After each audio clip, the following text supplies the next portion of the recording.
if you keep your overall vibe up all the time, then when you enter into a social interaction, you don't need to fake your way up with your mood and energy and positivity and all that. And so you don't feel nervous. Okay, the nervousness comes from trying to fake your energy up in a social interaction last minute. If you haven't already been doing the work to keep your mood, positivity, vibe, uh, sense of self worth, all that stuff out, right? Okay. This idea is not completely, or it's not original because I got it from Owen Cook. Follow that guy; he's amazing. But what I take credit for is implementing it in my own life, experimenting with it, and seeing amazing payoff from following this idea. Okay, so let's launch into this video. So, as Owen Cook says in another video, um, a lot of those old self-help was trying to come from a low state. Like if you're already in a low state, you're already miserable as a person. How can you still have positive social interactions? Okay, so like the game, right? The whole idea of game, like you can use these tactics, like the right things to say in a conversation and so on, that will make you perform well in a social interaction, even if you've been a miserable idiot like beforehand, right? Like anxious and all that, whatever. But the real trick here is that if you just are always in your life like doing the preparation, right? Doing the preparation of keeping your state up, then when you enter into an interaction with somebody who's, let's say, very attractive or who you pedestalize or whatever, you're not going to feel that all you're really doing at that point is turning your attention to them. You're not having to work up your energy last minute with reframes or like right things to say or anything like that. So the nervousness isn't there, okay? And of course, there are many ways to keep your overall mood and everything up as a lifestyle, like things like a gratitude practice or what's been working really well for me lately. And I might talk about it in this video or I might not, but it's just something Owen Cook recommended, which was to practice finding things funny as you go about your day. When I started doing this, man, it just opened up a whole different world in my social interactions, in my ability to make friends or get the most attractive girls laughing and whatnot, right? And seriously, like if you want to connect with the girl, like I just found that if you can bond with any girl over fun, making her laugh or anything like that, that just opens up a window where she's like just extra pliable. Like you can do whatever the fuck you want with the girl. And I'm using kind of using words that I know are maybe not the best words to use, but the point stands. Man, it's first thing in the morning.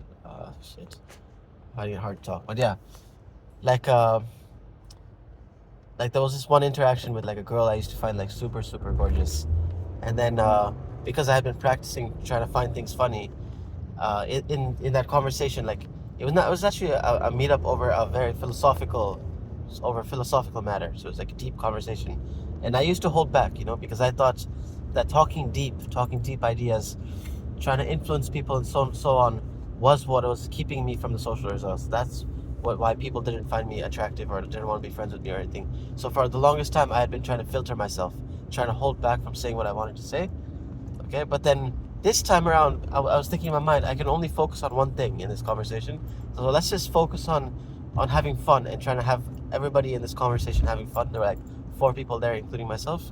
And let's just focus on trying to find things funny, right? And in that conversation, man, the amazing thing was that, like, I could see her body language, like her knees were turned towards me. She was like smiling, laughing, just having a good time with the conversation, even though it was a philosophical conversation. And she was like drop dead gorgeous. And like even during the conversation, at some point I was just asked the group, like, hey, do you guys think I'm an introvert or an extrovert? And she was like, you know what, I think you're very sociable and all that, which was very like rare, because I've been the exact opposite of that for the longest time, right? So man, this shit works wonders. Yeah, so where do I want to go with this? Yeah, so this idea of doing the prep work beforehand. Okay, so I realized this when I used to play chess. We used to compete at chess, because people in my friend circle, or like in my chess buddies, my chess peers, okay, when they competed, they would tell me that they would try to hype themselves up with like that last minute with like sort of kind of music, or like they would just try to hype up their state. Like they had this erroneous notion that somehow if you hyped up your state, you would perform better which is bullshit, right? Because I've looked at studies that show that kind of facilitation, or like social facilitation, to give an example, it works really well for performing well on physical tasks. Like, let's say if I told you go do 100 burpees, right, and you wanted to do really well at that task, then straight up facilitation like that works, like hyping up your state, okay, getting pumped up for it, okay. But if you're trying to do better at let's say a cognitive task, something more complex, right, that involves a certain kind of thinking, right,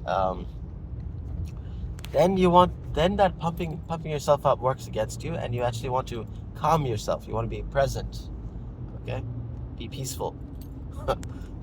Calm your sympathetic, like focus on your parasympathetic nervous system rather than your sympathetic nervous system, okay. So when you're competing at chess, I found all the prep work had to be done beforehand. There was nothing more that you can do over the board, or like when you're right at a game, like when you're sitting down at a chessboard to compete. There was nothing more that you could do, and you were best served just being present. And that would allow for your best performance to take place, okay. And Conor McGregor said something to the same effect. Like, the UFC two weight class champion, that when he did the prep work, when he did the preparation, when his fight camp was on point, then he could go into a fight like with and overperform, something to that effect. He was saying. So the real magic is in the preparation that you do, okay. And I strongly believe that the same thing works with social interaction. That you have to do the prep work beforehand, okay. You don't live your life as a miserable cunt and then go into a social interaction and expect to score the 10, or like make the highest quality connections or whatever, right? You don't try to fake it last moment by suddenly trying to be positive and putting a smile on your face or whatever. No, the work is done beforehand. When, as a lifestyle, you find things funny, you have a gratitude practice, you keep your mood up, you do things you enjoy for fun, you like your life, so on and so forth. Then when you have a deeper sense of self-worth, where it comes from. Let's say it's from you being unique as a person, kind of God made in a special way. Stuff like this. When you do all these things, it all comes together. You pride yourself as a unique concoction, as a unique sort of human being. Then when you enter into a social interaction, no matter, even if it's the most drop-dead gorgeous girl in the world, you can just turn your attention to them and just have fun with it. And in this, going a little bit further on this idea of fun, I truly think, and I've yet to test all this further, but so far it's been working really well for me. I truly think that the ultimate honest signal for success as a guy is that you can have fun. You can afford to have fun.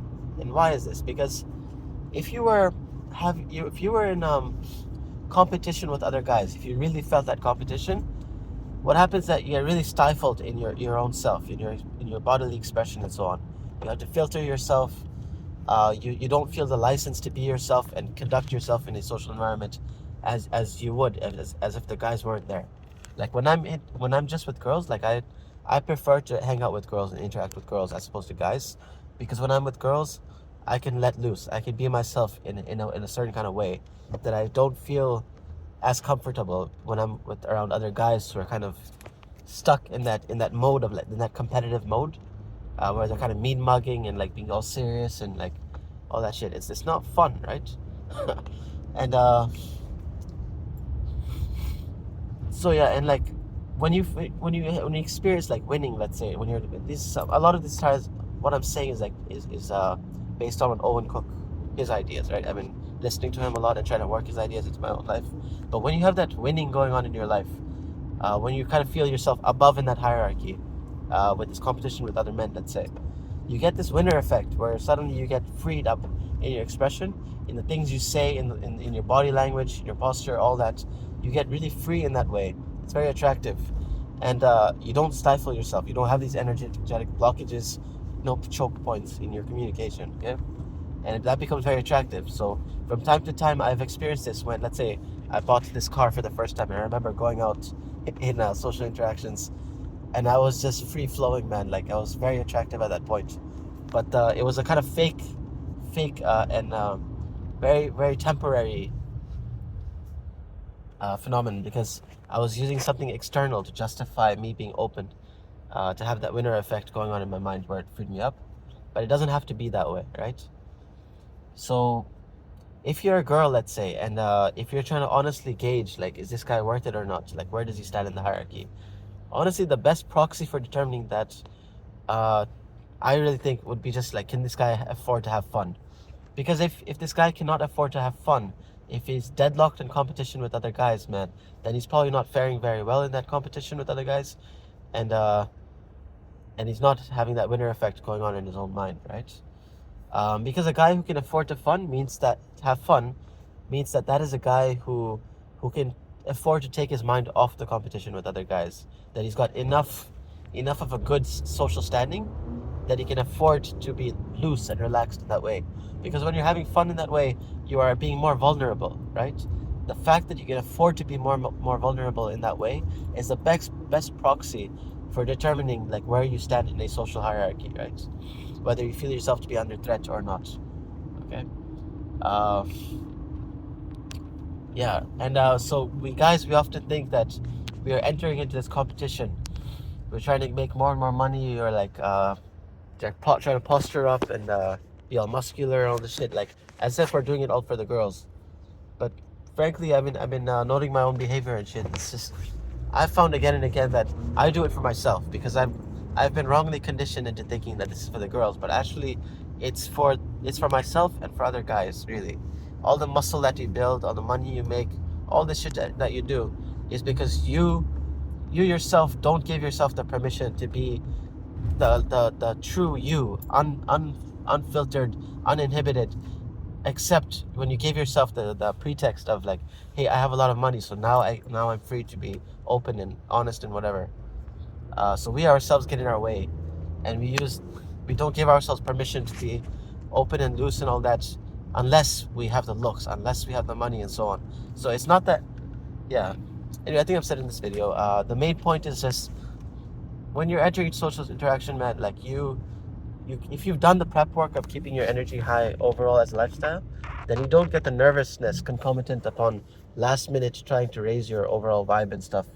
Okay, and it doesn't matter who you're interacting with at that point. No matter how attractive the girl, if you can have fun, I think that like that's an inroad, man. At that point, that girl is so pliable. Like you can literally take her hand and lead her anywhere. You can ask her out, like whatever you want to do at that point. It just opens the door completely. It's yeah.